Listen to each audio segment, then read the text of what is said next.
Hi everyone, welcome to Arabic Technologies. Myself Kanjam Shrija. So వీళ్ళ video వచ్చేసి form D గురించి complete details అనేటివి తెలుసుకుందాం. అసలు ఫార్మ్ డి అంటే ఏంటి, ఫార్మ్ డిలో జాయిన్ అవ్వాలంటే మనకి అడ్మిషన్ ప్రాసెస్ అనేది ఎలా ఉంటుంది, అసలు ఎలిజిబిలిటీ ఏంటి, ఫార్మ్ డిలో ఎలాంటి సిలబస్ అనేది ఉంటుంది, ఫార్మ్ డి కంప్లీట్ అయిపోయాక ఎలాంటి జాబ్ రోల్స్ అనేవి ఉంటాయి అనేది కంప్లీట్ గా డిస్కస్ అనేది చేసేద్దాం. స్కిప్ చేయకుండా ఎండ్ వరకు చూసేయండి. సో మనకి ఫార్మ్ డి అంటే ఏంటంటే డాక్టర్ ఆఫ్ ఫార్మసీ. సో ఇదేంటంటే మనకి 6 years కోర్స్ ఉంటుంది. ఇది ఈక్వల్ టు డాక్టర్. సో దీంట్లో ఏంటంటే మెడిసిన్స్ గురించి డీటెయిల్ గా అయితే తెలుసుకుంటాము. అలాగే ఫార్మ్ డి అనేది కంప్లీట్ అయిపోయిన స్టూడెంట్స్ కి మాత్రం ఎక్కడికి వెళ్ళినా జాబ్ ఆపర్చునిటీస్ అయితే బాగుంటాయి. అలాగే మనకి ఫార్మ్ డి అనేది 6 years ఉంటుంది అన్నాను కదా. 5 years వచ్చేసి మనకి అకాడమిక్ క్లాసెస్ అనేవి ఉంటాయి. లాస్ట్ ఇయర్ లో అయితే మనకి ఇంటర్న్షిప్ అనేది ఉంటుంది. సో ఫార్మ్ డి కంప్లీట్ చేసిన స్టూడెంట్స్ కి అయితే మెడిసిన్స్ గురించి డీప్ గా నాలెడ్జ్ అయితే ఉంటుంది. అలాగే ఫార్మ్ డి చేయాలంటే ఎలిజిబిలిటీ ఏంటి, సో మనకి ఎలిజిబిలిటీ వచ్చేసి ఇంటర్మీడియట్ అనేది కంప్లీట్ అయిపోయి ఉండాలి, 50% అయితే ఉండాలి. సో ఇంటర్మీడియట్ లో ఏ గ్రూప్ తీసుకున్న వాళ్ళు ఎలిజిబుల్ అంటే మనకి బైపీసీ ఎంపీసీ తీసుకున్న వాళ్ళు ఫార్మ్ డి అనేది చేయొచ్చు. సో మనకి ఫార్మ్ డి అనేది 6 years ఉంటుంది అన్నాను కదా. సో మనకి 6 years లో ఎగ్జామ్స్ అనేటివి సెమిస్టర్ వైజ్ గా ఉంటాయి. సో మనకి సెమిస్టర్ కి ఎలాంటి సిలబస్ అనేది ఉంటుంది, ఏం సబ్జెక్ట్స్ ఉంటాయి అనేది మనం తెలుసుకుందాం. సో మనకి ఫస్ట్ సెమిస్టర్ లో అయితే హ్యూమన్ ఆంటోనమీ అండ్ ఫిజియాలజీ ఉంటుంది, అలాగే ఫార్మాసిటిక్స్ ఉంటుంది, అలాగే మనకి మెడిసినల్ బయోకెమిస్ట్రీ అనేది ఉంటుంది. అలాగే మనకి సెకండ్ సెమిస్టర్ లో ఏముంటాయి అనేది తెలుసుకుందాం.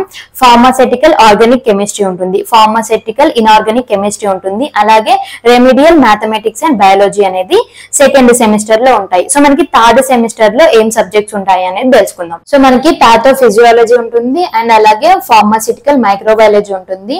అలాగే మనకి ఏంటంటే ఫార్మాకోగ్నోసో అండ్ ఫైటో ఫార్మాసిటికల్స్ అనేటివి ఉంటాయి.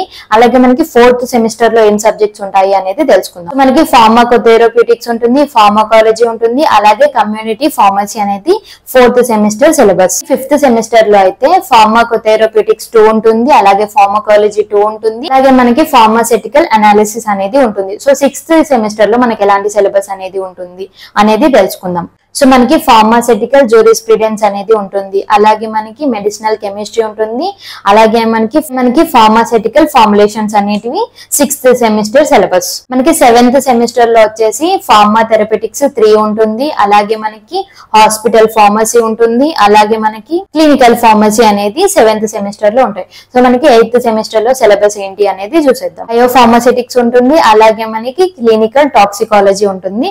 సో మనకి 9th సెమిస్టర్ లో ఎలాంటి సిలబస్ ఉంటుంది అనేది చూసేద్దాం. మనకి ఫార్మకోపిడిమియాలజీ ఉంటుంది, క్లినికల్ రీసెర్చ్ అనేది ఉంటుంది. సో మనకి 10th సెమిస్టర్ లో అయితే క్లర్క్షిప్ అండ్ ప్రాజెక్ట్స్ అనేవి ఉంటాయి. సో మనకి 11th సెమిస్టర్ అంటే లాస్ట్ ఇయర్ లో అయితే ఇంటర్న్షిప్ అండ్ ట్రైనింగ్ అనేది ప్రొవైడ్ చేస్తుంటారు. సో ఫార్మ్ డి జాయిన్ అవ్వాలంటే మాత్రం కొన్ని ఎంట్రన్స్ టెస్ట్ అనేది ఉంటుంది. మనకి state level and national level ఉంటాయి. స్టేట్ లెవెల్ వచ్చేసి టీఎస్ఎంసెట్, ఏపీఎంసెట్ ఉంటుంది. మనకి నేషనల్ లెవెల్ అయితే జీపీఏటీ గ్రాడ్యుయేట్ ఫార్మసీ ఆప్టిట్యూడ్ టెస్ట్ అనేది ఉంటుంది. సో ఈ ఎంట్రన్స్ టెస్ట్ అనేది కంప్లీట్ అయిపోయాక దీంట్లో మనం మంచి స్కోర్ అనేది చేస్తే కౌన్సిలింగ్ అనేది ఉంటుంది. కౌన్సిలింగ్ లో మనకి సీట్స్ అనేటివి అలాట్ చేస్తుంటారు.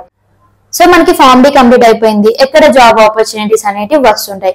మనకి ఫార్మాసిటికల్ కంపెనీస్ ఉంటాయి కదా, వాటిల్లో అవ్వచ్చు, లేదంటే మనకి health care centres, health care industries అవ్వచ్చు, లేదంటే ప్రైవేట్ అండ్ గవర్నమెంట్ హాస్పిటల్స్ లలో అవ్వచ్చు, లేదంటే మనకి రీటైల్ అవుట్లెట్స్ అవ్వచ్చు, కాలేజెస్ అవ్వచ్చు, యూనివర్సిటీస్, లేదంటే సెల్ఫ్ ఎంప్లాయ్మెంట్ అవ్వచ్చు. ఇంకా కొన్ని ప్రొఫెషనల్ జాబ్స్ అనేవి ఉంటాయి, అవి ఏంటి అనేది తెలుసుకుందాం. క్లినికల్ ఫార్మసిస్ట్ ఉంటుంది, అలాగే డ్రగ్ ఇన్స్పెక్టర్ ఉంటుంది, అలాగే మనకి రీసెర్చ్ సైంటిస్ట్ ఉంటుంది, అలాగే మనకి మెడికల్ రైటర్ ఉంటుంది. సో మనకి ఇలాంటి ప్రొఫెషనల్ జాబ్ ఆపర్చునిటీస్ అయితే ఉంటాయి. సో మనకి ఫార్మ్ డి కంప్లీట్ అయిపోయాక ఏవైతే జాబ్ రోల్స్ ఉన్నాయి కదా, సో అవి ఎలాంటి కంపెనీస్ లలో ఉంటాయి అనేది తెలుసుకుందాం. మనకి ఆమ్జిన్ అవ్వచ్చు, లేదంటే యూపిన్ అవ్వచ్చు, సిప్లా అవ్వచ్చు, డాక్టర్ రెడ్డిస్ ల్యాబొరేటరీ అవ్వచ్చు, లేదంటే మనకి వాల్గ్రీన్ ఫార్మాసిటిక్స్ అవ్వచ్చు, లేదంటే మనకి ఏంటంటే జాన్సన్ అండ్ జాన్సన్ ఉంటుంది, అది కూడా అవ్వచ్చు, లేదంటే మనకి మర్క్ అవ్వచ్చు, సో ఎంక్యూర్ అవ్వచ్చు, మనకి సన్ ఫార్మాసిటికల్స్ ఉంటాయి. ఇలా చాలా కంపెనీస్ అనేటివి మనకు ఉన్నాయి.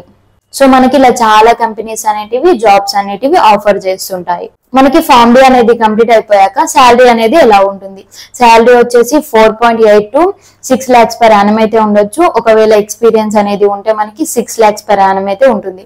సో మనకి గవర్నమెంట్ సెక్టర్ లో అయితే మనకి 6 lakhs to 9 lakhs per annum అయితే ఉంటుంది. సో ఈ వీడియోలో మీరు ఫార్మ్ డి అంటే ఏంటి, ఫార్మ్ డి యొక్క సిలబస్ ఏంటి అనేది, అలాగే మనకి ఎలిజిబిలిటీ ఏంటి అండ్ అడ్మిషన్ ప్రాసెస్ ఏంటి అనేది కూడా అన్ని కూడా ఈ వీడియోలో తెలుసుకున్నారు అనుకుంటున్నాను. ఇఫ్ మీకు ఇంకా ఫార్మ్ డి గురించి ఏమైనా డౌట్స్ ఉంటే కూడా కామెంట్ బాక్స్ లో కామెంట్ చేయండి. మీకు ఇంకా ఎడ్యుకేషన్ కి రిలేటెడ్ అయిన వీడియోస్ కావాలంటే కూడా కామెంట్ చేయండి. And thank you for watching. Like చేయండి, షేర్ చేయండి, కామెంట్ చేయండి and subscribe to my channel.